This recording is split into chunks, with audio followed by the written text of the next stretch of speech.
Welcome to SkyeTeam's People First with Morag Barrett. So my guest this week is Deborah Grayson Riegel, who is a keynote speaker and consultant who teaches leadership communication for Wharton Business School and Columbia Business School. She's a regular contributor to Harvard Business Review, Psychology Today, Forbes, and Fast Company.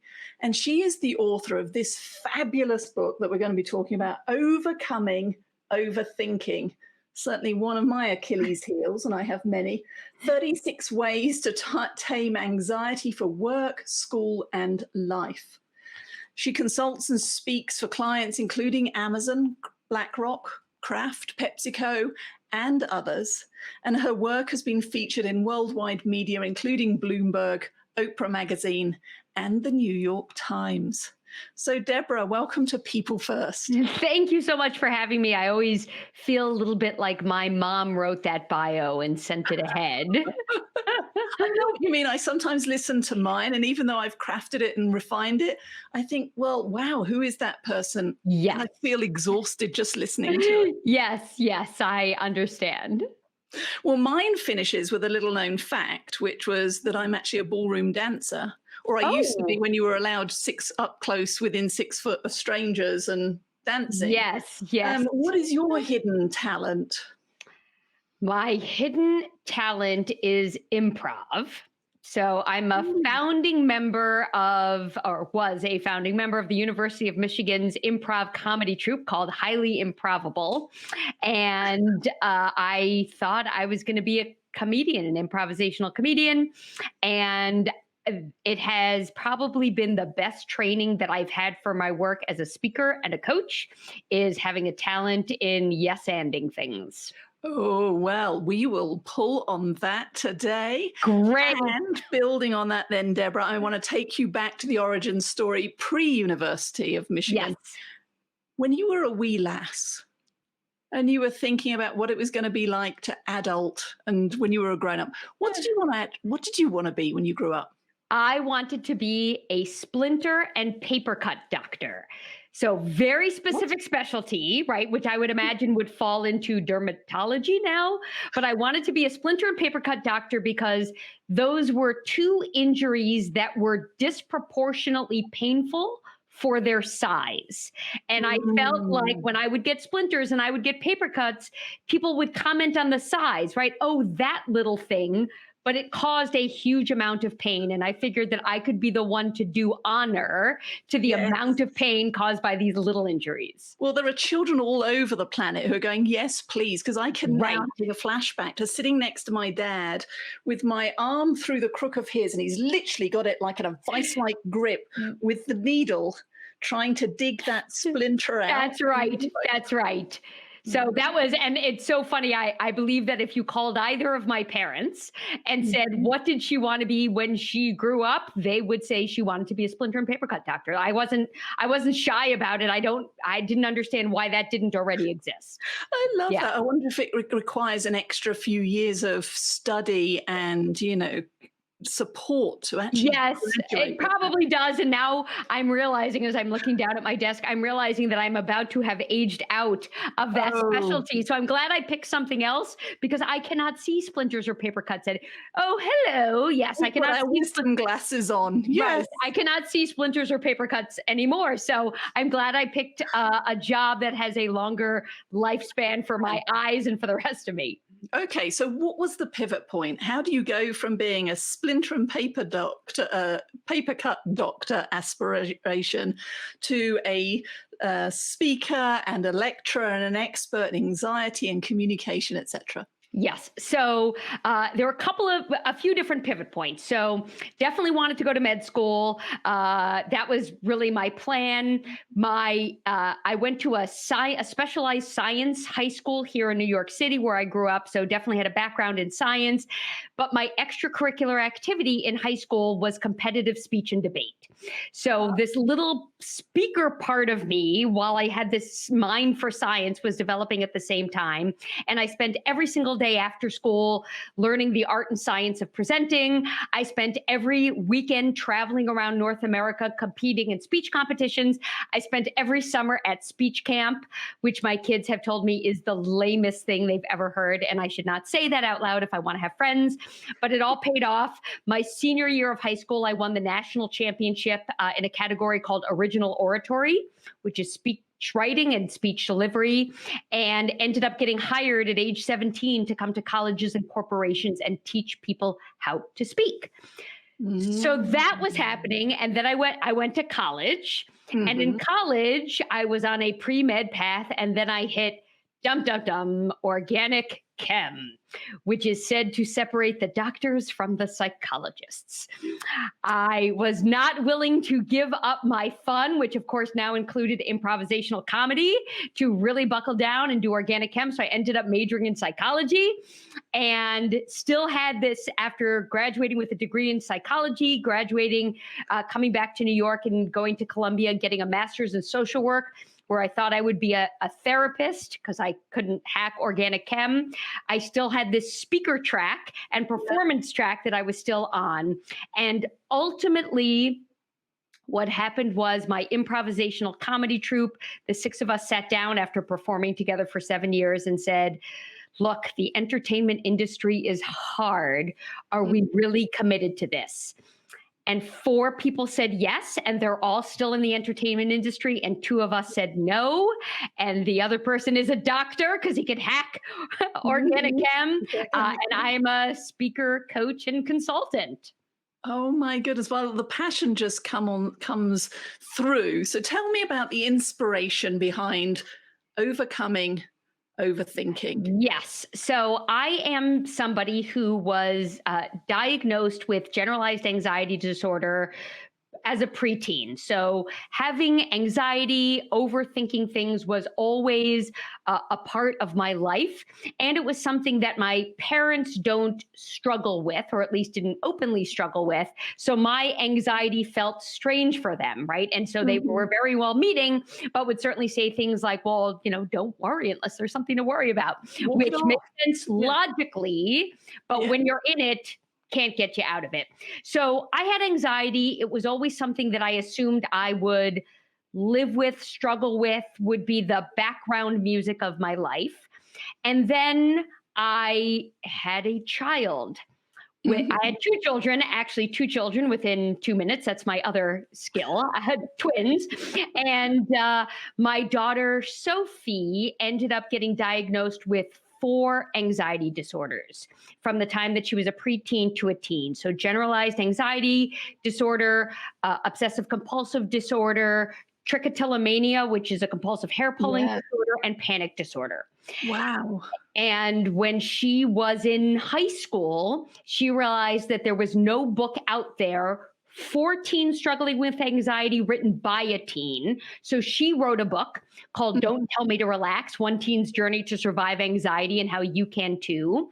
And her book inspired me to check back in on my own mental health and realized I wasn't letting her suffer with mental illness. I was getting her help.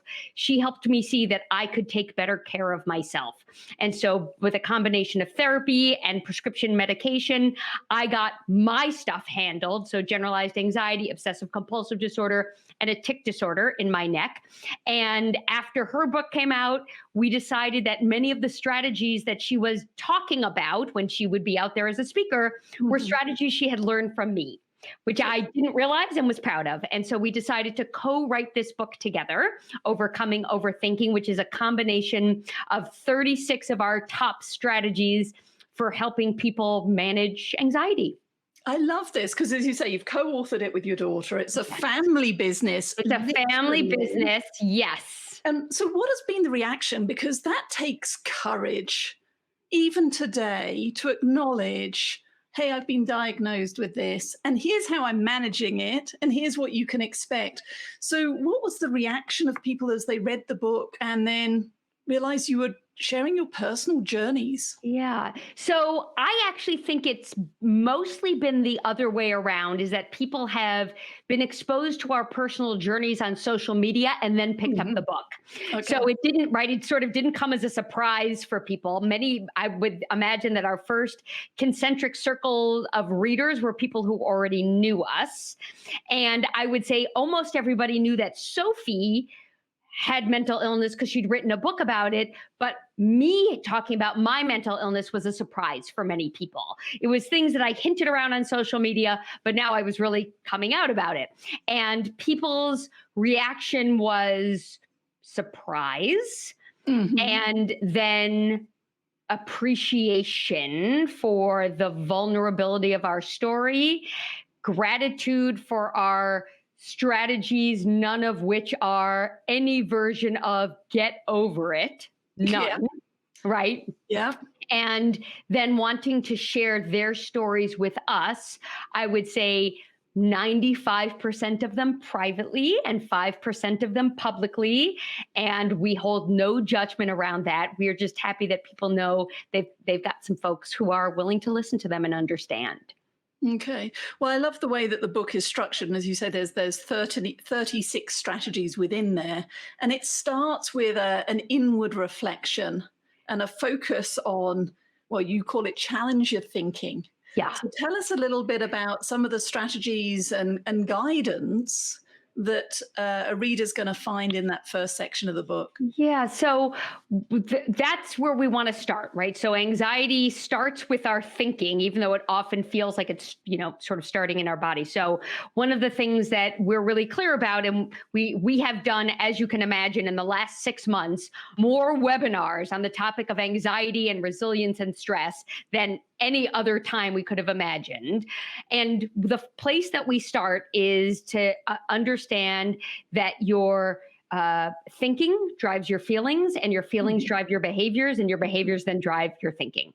And we're very careful to talk about the word drive rather than decide. It can feel like it's deciding, but part of what we want to let people know is it doesn't have to decide, right? Your thinking doesn't have to decide your feelings, and your feelings don't have to decide your behaviors if you're willing to take a step back and recognize what's going on. So really, a very first strategy is to know that cycle, that thoughts drive feelings, which drive behaviors, which then drive your thoughts, and that your thoughts, the way that you think, the mindsets that you hold, the perspectives that you lean into are one of the very few things that we have a choice about, that are within our control.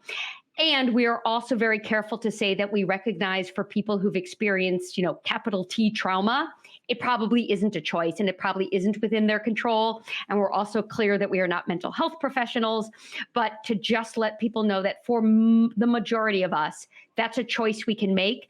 And at a time like now where it feels so disempowering, there's so few things that are happening in our lives that we're choosing, you can choose your thoughts. What I liked was the synergies with the emotional intelligence training and workshops and programs that my team and I have created. We also talk about that feel, think, do loop, and how it can happen in a nanosecond through either lack of awareness or just because that's evolution. It's the fight and flight response. But as you've said, in that moment, as we feel our hackles rise or our blood pressure and heart rate going up, or the sweaty palms that I get, even if I just think about going into a tall building and standing, near the window, you can make a choice in that moment and plan and prepare for it so that you have options. Absolutely. Absolutely. And one of the simplest activities that we share with people is to ask them to explore a thought that goes like, I get to ... and a thought that says, I have to. And that thought tends to drive two very different feelings, right? Say more about that. Yeah. So when you think to yourself, ooh, I get to, right? I get to have dinner with my family tonight, right? I get to get on a plane and take a trip. I get to do those things. The feelings that typically come from a thought labeled I get to is excitement, right? Intrigue, curiosity, all those sorts of things. When you just change one word, right? I have to. or even I should, all of a sudden changing a word or two, which changes the thought, all of a sudden we feel obligated, resentful, burdened. And so it is such a simple little tweak between I get to and I have to, that it immediately shows people how much changing a thought can change a feeling. It gives back an element of control. And the other strategy that really resonated for me was the asking a question and being curious. So if I am feeling nervous, it's the, I didn't know I was going to be nervous. Why am I feeling nervous? Yes. But now it gives me options and choices versus it's just because I'm in a tall building and it's going to fall down and I'm going to die. Yes. That is not actually the case. Right. And we actually make a point, and I think this comes from my coaching background, that if you can replace a why question with a what question, you are likely to experience yourself as more self-compassionate, right? So why am I feeling anxious would be the kind of thing that somebody who thinks I shouldn't feel anxious would ask me, right? Why are you feeling anxious? Get over it, which is none of the strategies, as opposed to I'm feeling anxious. What's that about? What was I thinking before I felt anxious? How would I like to feel? How could I get there? And leaving out the word why, which makes me feel criticized, even if it's by me. I love that. You've just given me a twofer one, because obviously in the coaching of not using why on myself, and maybe that's the British upbringing, but using what's causing me to feel stress? What's causing this reaction? What else could I do? Yes. To your point, it changes that tone. I don't hear my mother quite so much in my voice. Got it. Well, my mother's probably going to watch this, so I will only say glowing things about her. All right. Well, hi, Deborah's mum. Hi, Mom. So, all right. So we've looked at our own thinking. We've looked at the patterns that we've created over the years that we've been on this planet. We've created some options by asking what questions or other questions, not just why questions. Avoid those. So how do we go about unlearning and relearning, creating those new strategies? I love the question that talks about unlearning, right? Because that is the very first step that we need to take, is to unlearn some strategies or some lack of strategies that we had. And I think for many of us, whether we are helping ourselves manage our overthinking or we're helping other people manage their overthinking, some of the strategies that we have to unlearn are telling ourselves to get over it, telling other people to get over it, telling people to look on the bright side, minimizing how they're feeling. Any of those kinds of things are denying somebody's reality. My anxiety is as real to me as this computer, right? As this light, as these headphones. It is that real to me. And so a strategy that we can use for ourselves is to acknowledge and to give it credit, and give it extra credit for trying to do something good to us. When we feel anxious, overwhelmed, afraid, any of those sorts of things, we judge it harshly. And so the first place that I like to look is with gratitude. What are you trying to make clear to me? Anxiety. Hey, overthinking. What are you trying to call my attention to that you're concerned I might miss or avoid or minimize? And so when I can look at my anxiety first through the perspective of what would you like me to know? What would you like me to see? What are you drawing my attention to? It minimizes my feelings of guilt and shame, increases my feelings of self-compassion.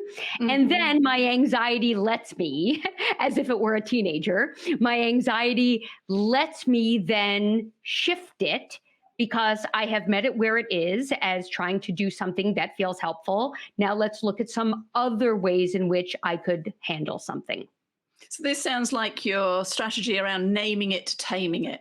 Yeah. So that once you've named the elephant or named it, it then promotes that curiosity inside and outside. As to your point, sometimes this anxiety is very valid in that it's giving us a warning of impending disaster. Absolutely. Well, that's the biological origin of it, right? The biological origin. And when you look at, an emotional intelligence list of emotions, and this is part of what's in the book is a big list of emotions, you will notice that the categories of emotions are largely negative emotions, even though negative emotions certainly serve a function, right?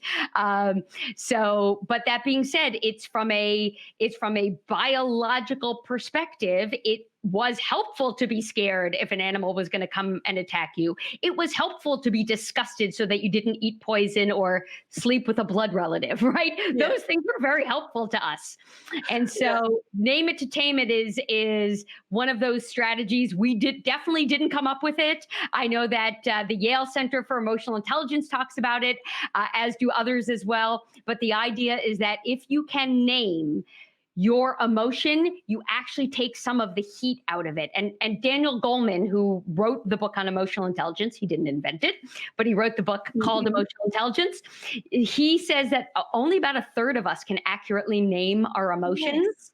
And we don't have a very rich vocabulary. And we want people to have that.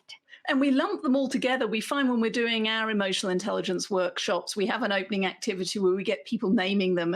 And once people are warmed up, we'll fill the flip chart.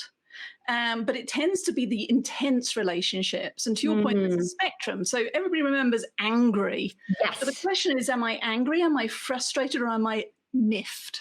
Yes. Ooh. Miffed. We'll have to add that to the textbooks. But it depends, because if I always respond with the high heat index of I am livid, see, there's another word. Yeah. Versus no, I'm just slightly miffed, then I'm going to over respond and cause unintended consequences with relationships and others. Absolutely. And naming it accurately is so helpful, not just to manage our anxiety, but as you certainly know, to have healthy, honest, open relationships. One of the things that I often find is an emotional replacement, a word replacement, is when people say, I'm confused that, right? I don't understand why she gets to come in late and leave early. I'm confused why he got a raise and I didn't. You don't mean confused. You mean angry, right? I'm angry that I didn't get that promotion, right? I'm frustrated that she comes in late and leaves early. So we have certain words that are more socially acceptable to use, like, I don't understand why I'm confused that, rather than say, I'm frustrated, I'm sad, I'm hurt. And then we muffle the real message. And I like the fact that you called on negative emotions and made the point that the emotion in of itself isn't good or bad. It just is. It's the behavior it triggers that causes the issues. Yes. And my favorite way of telling leaders to learn about emotional intelligence, I'll let you into the secret. Okay. Go and watch Disney Pixar's Inside Out. Oh, breathtaking. Breathtaking. Isn't it? Yes.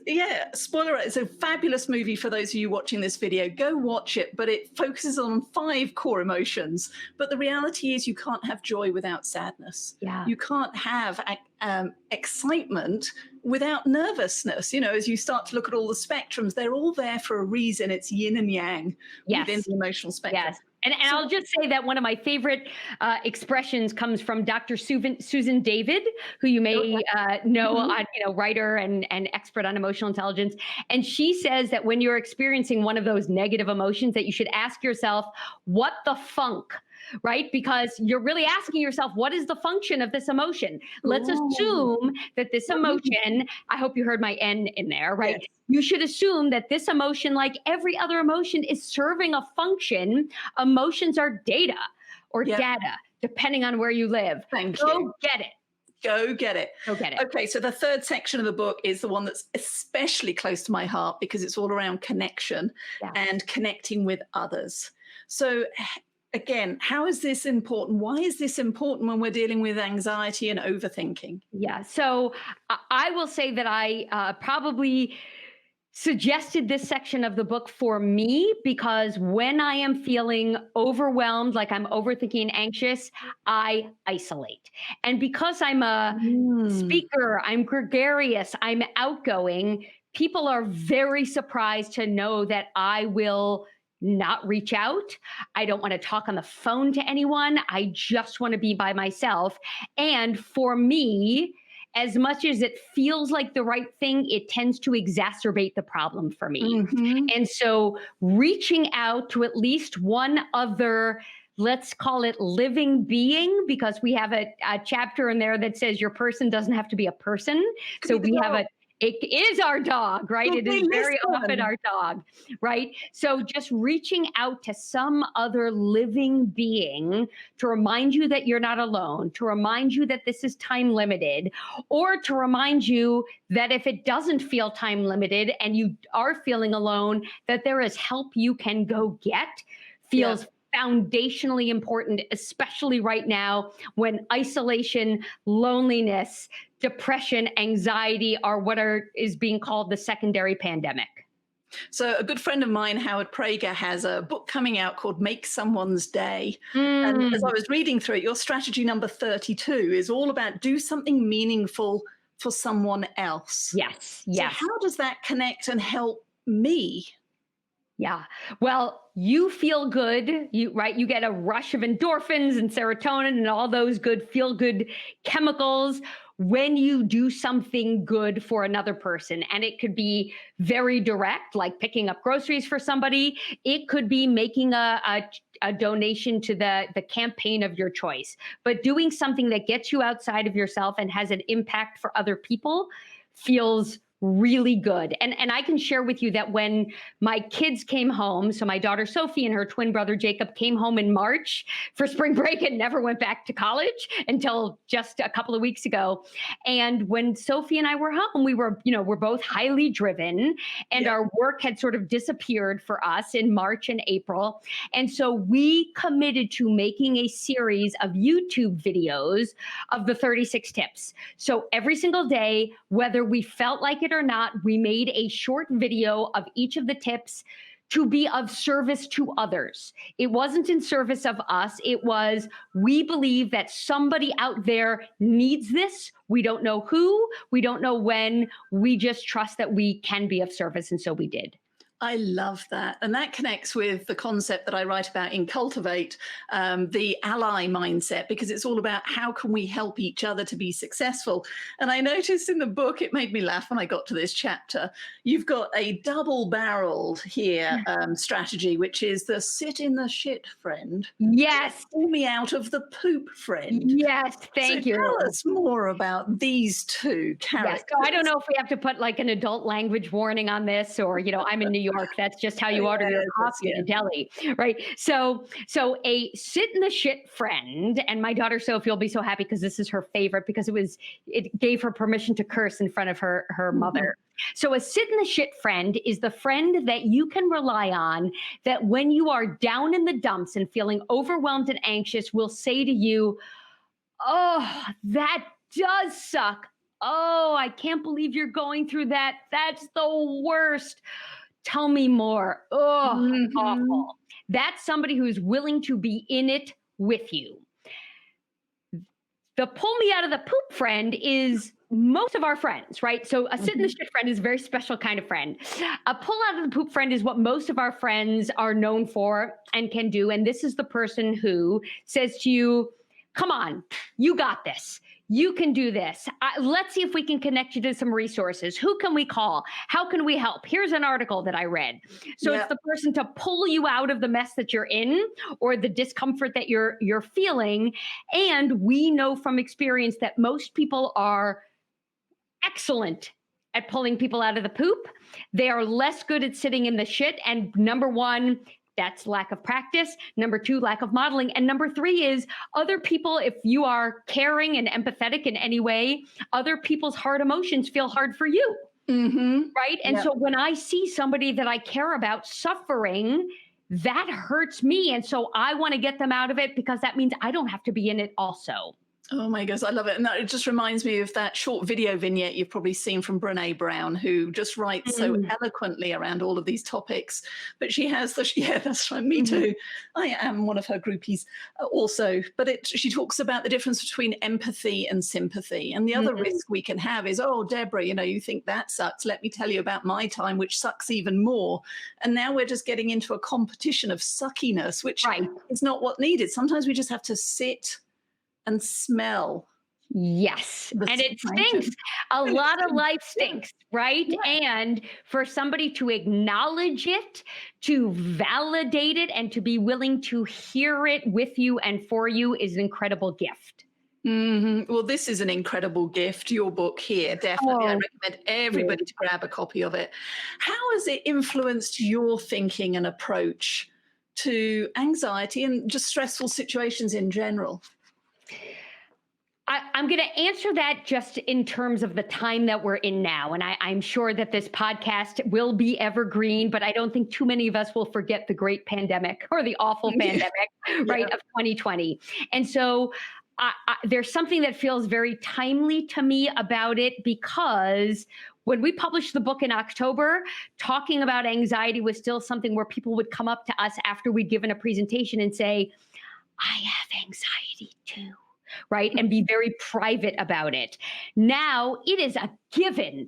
It is expected that people are overwhelmed, overworked, overthinking, and people are not only talking about it, they want strategies. And so there's something about having had a book where we experienced what felt like stigma associated with it. People weren't talking about it, to just a few months later, people are hungry for it, and it's what everybody's talking about. Feels like a really meaningful arc. I couldn't agree more. I know for myself, I liken it to, it's not an emotional roller coaster. It's more like an emotional washing machine. Yes. And some days I've experienced all of them, and it felt like all at the same time. And so these strategies that you outline here, even if you're listening and thinking, well, that's not me, toughen up, stiff upper lip, I promise you, your breaking point or your stress level, you are going to reach it, because we're all human. Yes. You may have a higher tolerance, but these tactics are going to be applicable, and they're applicable every single day. So Deborah, thank you so much for sharing your journey here today. What final words do you have for people who are listening and watching? You're not alone. Dealing with anxiety says absolutely nothing about your character, your competence, or your future. It means that you are a human feeling as well as a human being. Don't suffer, and don't suffer alone.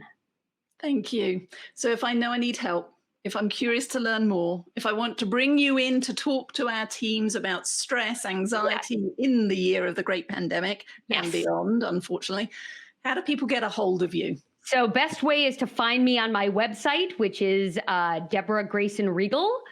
.com. So follow the spelling that you see here. DeborahGraysonRiegel.com is a great way to reach me. You can certainly find me on LinkedIn, but don't confuse me with my two sisters-in-law. One is Deborah Riegel and one is Deborah Grayson. I am not joking. So make sure you look for me. I'm the one in the purple jacket on my LinkedIn profile.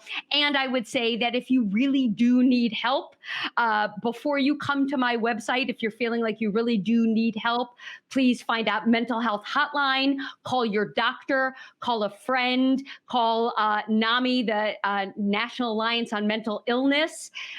Get help before you call me if you're feeling like you are really in danger of hurting yourself or someone else.